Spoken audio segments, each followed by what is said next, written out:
Joe Coffey here for PremierGuitar.com. We're at the LA Amp Show 2010 checking out new stuff from Metropoulos. And this is George Metropoulos. George, how are you, sir? Fantastic. Good to see you. You may be familiar, George has an amazing line of very accurate replications of some important amps from yesteryear. I'm trying to think of the right way to describe your stuff. I mean, everybody knows, obviously. But your new thing, obviously, is these cabs. I haven't seen these before. You're making cabs now. Yes, making cabs. The thing is, reproducing the heads as accurately as possible, and then look at a cab. At the shop, I use my old Marshall cabs.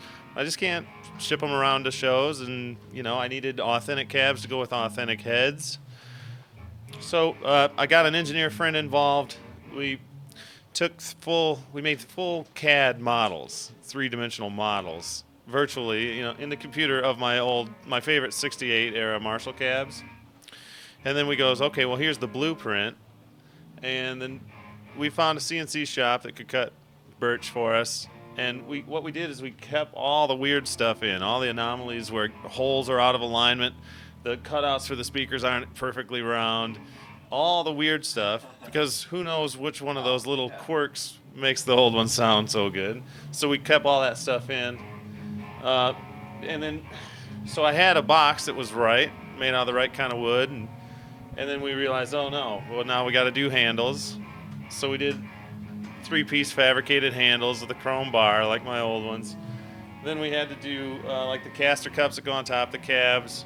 So we had to fab all the metal parts. And, you know, right down to, okay, well, we need the logo. We've got the serial number tags on the back of the cabs.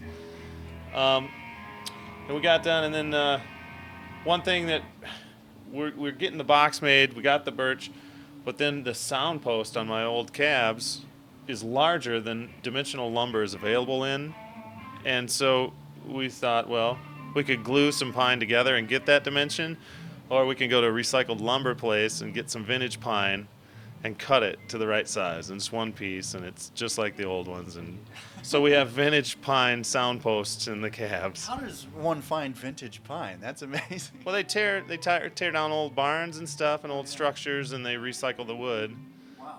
And some of the stuff was way out of the price range. But, you know, you find the right barn and the right company tearing it down, and they'll cut it down for us. That's amazing. You know, there are a million 4x12s out there, but the people who buy your stuff, they're looking for somebody going through that trouble and procuring all of that. That's amazing. The type of person who's that obsessive about their tone or about, you know, things that maybe are inconsequential in the greater scheme, but those little details make a big difference. That's half the fun, isn't it? Absolutely.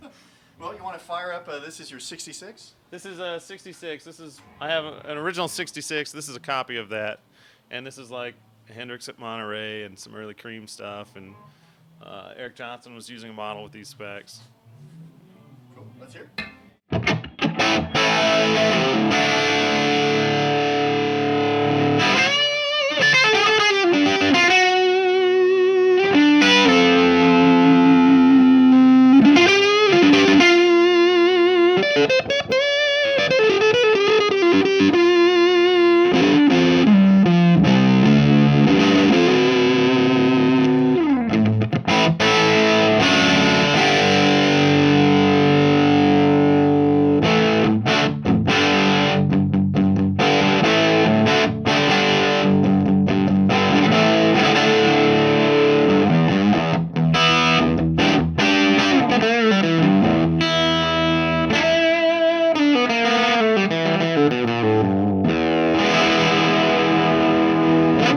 What should people know about price?